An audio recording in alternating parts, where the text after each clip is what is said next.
ನಮಸ್ತೆ ಸ್ನೇಹಿತರೆ, KLN trending ಅಪ್ಡೇಟ್ಸ್ಗೆ ಸ್ವಾಗತ. ಇನ್ನೇನು ಲೋಕಸಭಾ ಚುನಾವಣೆ ಹತ್ರ ಬರ್ತಾ ಇದೆ. ಕೇಸರಿ ಪಡೆಗೆ ಆ 4 ಕ್ಷೇತ್ರಗಳಲ್ಲಿ ಜಯ ಕಷ್ಟ ಅಂತ ಅಂದಾಜಿಸಿದೆ. ಇದೀಗ ಗೆಲುವಿಗಾಗಿ ತನ್ನ ರಣತಂತ್ರವನ್ನೇ ಬದಲಾಯಿಸಿದೆ. ಅದೇನದು ರಣತಂತ್ರ ಅಂತ ಈ ವಿಡಿಯೋದಲ್ಲಿ ಮಾಹಿತಿಯನ್ನು ನಿಮ್ಮ ಮುಂದೆ ಇಡ್ತಾ ಇದ್ದೀನಿ. ಅದಕ್ಕೂ ಮುನ್ನ ನಮ್ಮ ಚಾನಲನ್ನು ಇನ್ನೂ ಸಬ್ಸ್ಕ್ರೈಬ್ ಆಗಿಲ್ಲ ಅಂದರೆ ಈಗಲೇ ಸಬ್ಸ್ಕ್ರೈಬ್ ಆಗಿ ಬೆಲ್ ಐಕಾನ್ ಮೇಲೆ ಕ್ಲಿಕ್ ಮಾಡಿ. ಲೋಕಸಭಾ ಚುನಾವಣೆಗೆ ಕೆಲವೇ ವಾರಗಳು ಮಾತ್ರ ಬಾಕಿ ಇದೆ. ಕರ್ನಾಟಕದಲ್ಲಿ ಎಲೆಕ್ಷನ್ ಕಾವು ದಿನದಿಂದ ದಿನಕ್ಕೆ ಏರ್ತಾ ಇದೆ. ರಾಜ್ಯದ 28 ಕ್ಷೇತ್ರಗಳಲ್ಲಿ ಗೆಲುವಿಗಾಗಿ ಬಿಜೆಪಿ ರಣತಂತ್ರ ಎಣಿತಾ ಇದೆ. ಪ್ರಬಲ ಅಭ್ಯರ್ಥಿಗಳ ಆಯ್ಕೆಯಲ್ಲಿ ಕಮಲ ಪಡೆ ಬ್ಯುಸಿಯಾಗಿದೆ. ಈಗಾಗಲೇ ನಿಗದಿತ ತಂಡವೊಂದು ಚುನಾವಣೆಯಲ್ಲಿ ಪಕ್ಷದ ಪರವಾದ ವಾತಾವರಣ ಸೃಷ್ಟಿಸುವ ಸಲುವಾಗಿ ಬೂತ್ ಮಟ್ಟದಲ್ಲಿ ಸಕ್ರಿಯವಾಗಿ ಕೆಲಸ ಮಾಡ್ತಾ ಇದೆ. ಇದರ ಹೊರತಾಗಿಯೂ ಬಿಜೆಪಿಗೆ ಒಂದಿಷ್ಟು ಕ್ಷೇತ್ರಗಳು ಸವಾಲಾಗಿ ಪರಿಣಮಿಸಿದೆ.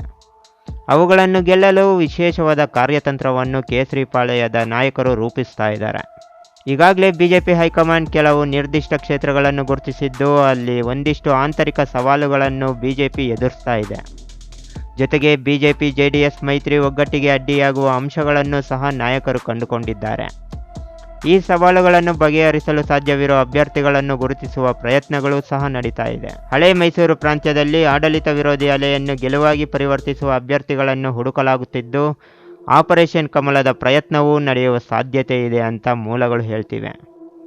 ಬಿಜೆಪಿಗೆ ಪ್ರಮುಖವಾಗಿ ಸವಾಲಾಗಿರುವ ಕ್ಷೇತ್ರ ಅಂದರೆ ಅದು ಚಿಕ್ಕಬಳ್ಳಾಪುರ.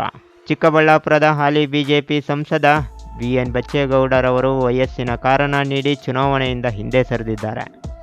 ಅದಲ್ಲದೆ ಅವರ ಪುತ್ರ ಶರತ್ ಬಚ್ಚೇಗೌಡ ಹೊಸಕೋಟೆಯಿಂದ ಕಾಂಗ್ರೆಸ್ ಶಾಸಕರಾಗಿದ್ದು, DCM DK ಶಿವಕುಮಾರ್ ಅವರ ಆಪ್ತ ವಲಯದಲ್ಲಿ ಗುರುತಿಸಿಕೊಂಡಿದ್ದಾರೆ.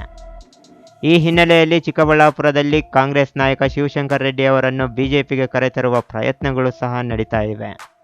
ಶಿವಶಂಕರ್ ರೆಡ್ಡಿ ಅವರು DK ಶಿವಕುಮಾರ್ ಅವರ ಆಪ್ತರಾಗಿದ್ದು, ಕಳೆದ ವಿಧಾನಸಭೆಯಲ್ಲಿ ಡೆಪ್ಯೂಟಿ ಸ್ಪೀಕರ್ ಕೂಡ ಆಗಿ ಕೆಲಸ ನಿರ್ವಹಿಸಿದರು. ಅವರು ಬಿಜೆಪಿಗೆ ಬಂದರೆ ಅವರೇ ಮೈತ್ರಿ ಅಭ್ಯರ್ಥಿಯಾಗುವ ಸಾಧ್ಯತೆಗಳಿವೆ ಅಂತ ಹೇಳಲಾಗ್ತಿದೆ. ಇದರ ಜೊತೆಗೆ ಮಾಜಿ ಸಚಿವ doctor K Sudhakar, Yelahanka BJP ಶಾಸಕ SR ವಿಶ್ವನಾಥ್ ಅವರ ಪುತ್ರ ಅಲೋಕ್ ವಿಶ್ವನಾಥ್ ಕೂಡ ರೇಸ್ನಲ್ಲಿದ್ದಾರೆ. ಆದರೆ ಬಿಜೆಪಿ ಕ್ಷೇತ್ರವನ್ನು ಶತಾಯಗತಾಯ ತನ್ನಲ್ಲೇ ಉಳಿಸಿಕೊಳ್ಳಲು ಮುಂದಾಗಿರುವುದರಿಂದ ಅಳೆದು ತೂಗಿ ಗೆಲ್ಲುವ ಸಾಧ್ಯತೆ ಹೆಚ್ಚಿರುವ ಅಭ್ಯರ್ಥಿಗೆ ಟಿಕೆಟ್ ನೀಡೋದಂತೂ ಪಕ್ಕಾ. ಬೆಂಗಳೂರು ಗ್ರಾಮಾಂತರ ಲೋಕಸಭಾ ಕ್ಷೇತ್ರದಲ್ಲಿ ಕಾಂಗ್ರೆಸ್ನ ಹಾಲಿ ಸಂಸದ DK ಸುರೇಶ್ ಅವರೇ ಮರು ಅಭ್ಯರ್ಥಿಯಾಗೋದು ಖಚಿತವಾಗಿದೆ.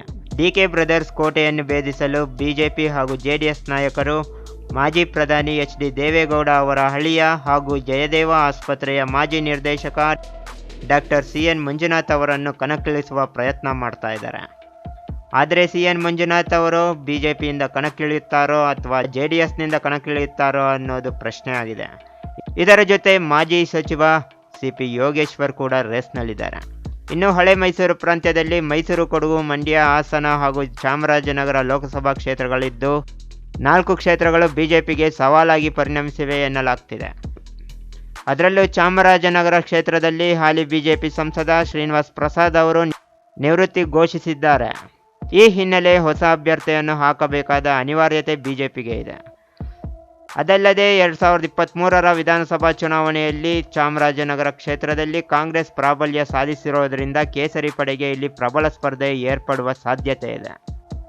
ಇನ್ನು ಮೈಸೂರು, ಕೊಡಗು ಲೋಕಸಭಾ ಕ್ಷೇತ್ರದಲ್ಲಿ ಮತ್ತೊಂದು ಬಾರಿ ಪ್ರತಾಪ್ ಸಿಂಹ ಬಿಜೆಪಿ ಅಭ್ಯರ್ಥಿಯಾಗುವ ನಿರೀಕ್ಷೆ ಇದೆ. ಆದರೆ ಹೊಸ ಮುಖಕ್ಕೆ ಟಿಕೆಟ್ ನೀಡಬೇಕು ಎಂಬ ಚಿಂತನೆಯಲ್ಲಿ ಬಿಜೆಪಿ ನಾಯಕರು ಇದ್ದಾರೆ ಅಂತ ಹೇಳಲಾಗ್ತಿದೆ. ಅದಲ್ಲದೆ CM ಸಿದ್ದರಾಮಯ್ಯನವರ ಪುತ್ರ ಯತೀಂದ್ರ ಸಿದ್ದರಾಮಯ್ಯ ಕಾಂಗ್ರೆಸ್ನಿಂದ ಕಣಕ್ಕಿಳಿದರೆ ಬಿಜೆಪಿಯ ಗೆಲುವು ಕಷ್ಟ ಆಗುತ್ತೆ ಅಂತಲೂ ಹೇಳಲಾಗ್ತಿದೆ. ಮಂಡ್ಯ ಹಾಗೂ ಹಾಸನ ಲೋಕಸಭಾ ಕ್ಷೇತ್ರಗಳು JDS ಪಾಲಾಗುವ ಸಾಧ್ಯತೆ ಇದ್ದು, ಅಲ್ಲಿ ಬಿಜೆಪಿ ಕಾರ್ಯಕರ್ತರು JDSಗೆ ಬೆಂಬಲ ನೀಡಬೇಕಿದೆ.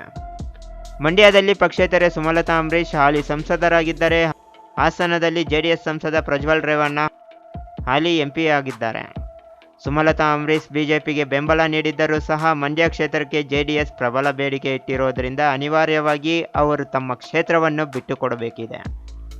ಆಗ ಅವರು ಏನು ಮಾಡಲಿದ್ದಾರೆ ಎಂಬುದೇ ಈಗಿನ ಕುತೂಹಲವಾಗಿದೆ. ಆ ಪರಿಸ್ಥಿತಿಯನ್ನು ಬಿಜೆಪಿ ಹೇಗೆ ನಿರ್ವಹಿಸುತ್ತೆ ಅನ್ನೋದನ್ನು ಎಲ್ಲರೂ ಎದುರು ನೋಡ್ತಾ ಇದ್ದಾರೆ. ಈ 2 ಕ್ಷೇತ್ರಗಳಲ್ಲಿ ಬಿಜೆಪಿ ಮೈತ್ರಿ ಧರ್ಮ ಪಾಲಿಸಿ JDS ಗೆಲುವಿಗೆ ಸಹಕರಿಸಬೇಕು ಎಂದು ಬಿಜೆಪಿ ನಾಯಕರು ಸ್ಥಳೀಯ ಮುಖಂಡರಿಗೆ ಸೂಚನೆ ನೀಡಿದ್ದಾರೆ ಎನ್ನಲಾಗಿದೆ. ನೋಡಿದ್ರಲ್ಲ ಸ್ನೇಹಿತರೆ, ಈ ಮಾಹಿತಿ ನಿಮಗೆ ಇಷ್ಟ ಆಗಿದೆ ಅಂತ ತಿಳ್ಕೊತೀನಿ. ವಿಡಿಯೋಗೆ ಒಂದು ಲೈಕ್ ಕೊಡಿ, ಕಾಮೆಂಟ್ ಮೂಲಕ ನಿಮ್ಮ ಅನಿಸಿಕೆ ತಿಳಿಸಿ. ಮತ್ತೊಂದು ಇಂಟ್ರೆಸ್ಟಿಂಗ್ ಅಪ್ಡೇಟ್ನೊಂದಿಗೆ ನಿಮ್ಮ ಮುಂದೆ ಬರ್ತೇನೆ.